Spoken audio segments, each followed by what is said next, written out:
ahvolim yaxshi emas. Nima qilsam ham yaxshi bo'la olmayapman.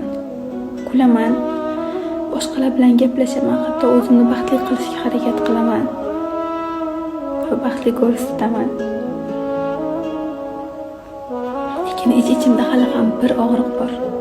Na uyqu bilan ketadigan, na gapirish bilan ketadigan, na vaqt o'tishi bilan o'tib ketadigan bir og'riq. Bu sababsiz holatdan, bu ovozsiz bo'g'zimga tiqilgan yig'idan charchadim.